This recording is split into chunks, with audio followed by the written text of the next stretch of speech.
The story of Bernadette of Lourdes.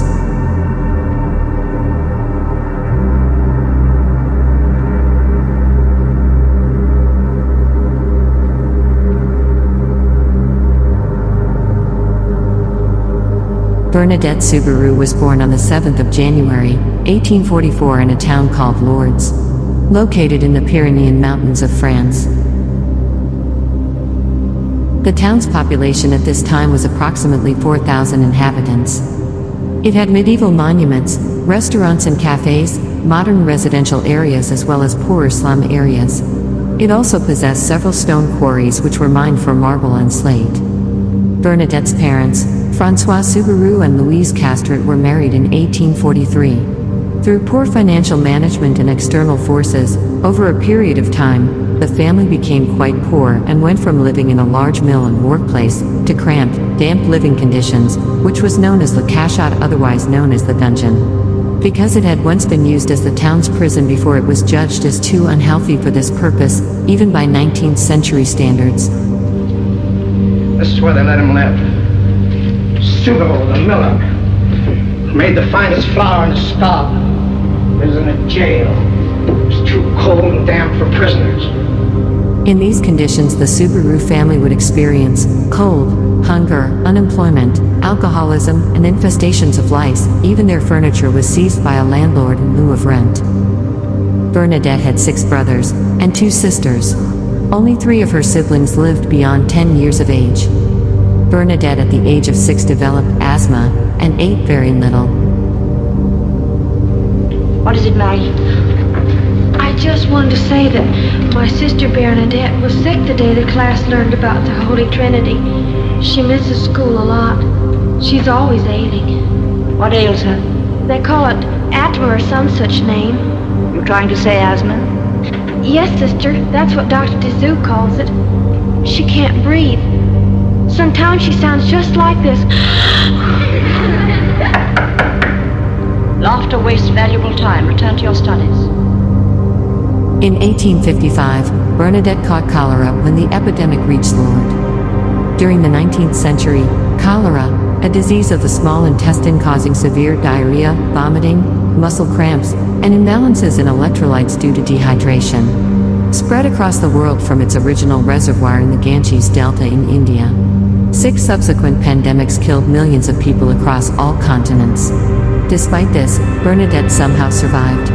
Her mother stated that it left her even more feeble and sickly than before. It had permanently damaged her digestive system.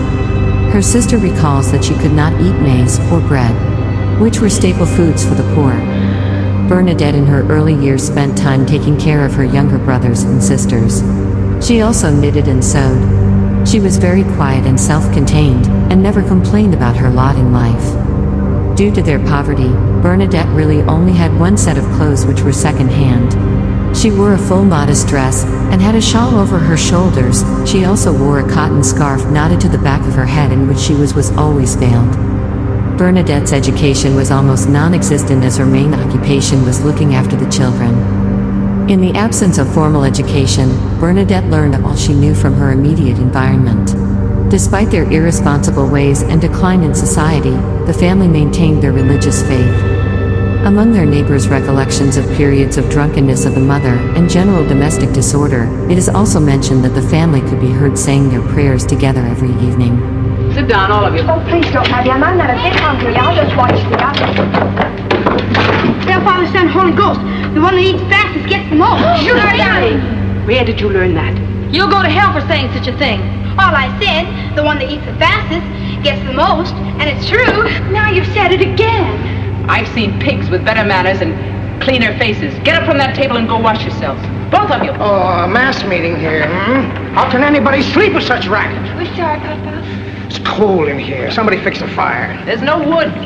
So, I'm to get the wood too. I work hard all day long. All I ask is a little peace and warmth. What do I get? Cold and chills. Bernard Castret stated that Bernadette had a rosary. She hardly ever went to school because of work and poverty, so the rosary was her school work. Therefore, Bernadette knew the Lord's Prayer and the Hail Mary, including the mysteries attached to the prayers. Her family also recited the prayer revealed through the miraculous metal visions of 1830. Long before 1858, Bernadette was habituated to visions, shrines, miracles, and the overwhelming importance of the Virgin Mary. Bernadette lacked religious instruction, but not information about the practice of the Catholic faith. Likewise, she was without secular education, but was not entirely unskilled. The daily work at home was a type of activity which would occupy her for the foreseeable future. Unlike her mother, she had a natural sense of order and was very adroit. The only paid work Bernadette would encounter was to be a nursemaid and to embroider articles for sale. These skills were assimilated by the time she reached the age of 14. A woman by the name of Marie Legs, who was once Bernadette's wet nurse, and continued to have close ties with the Subaru family, had gained permission to have Bernadette live with her in Bartra in 1857. The Legs family were in many ways the reverse image of the Subaru family. They were well off and respected. Bernadette had visited Marie Legs' home as a guest in the past. Their home in Bartra was about 1 hour's walking distance from Lourde.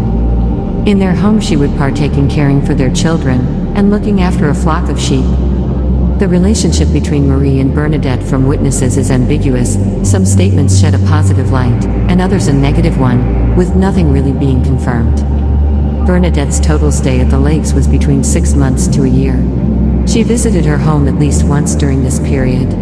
In 1858, Bernadette's desire to receive Holy Communion brought her back to her home in Lourde in January. The family's material situation was unchanged. Bernadette was able to attend school at the Sisters of Nevers and subsequently enrolled in catechism classes. The family were contemplating sending Bernadette back to live with Mère Legouze in Batras, however. This idea would be swept away with the events which began on the 11th of February.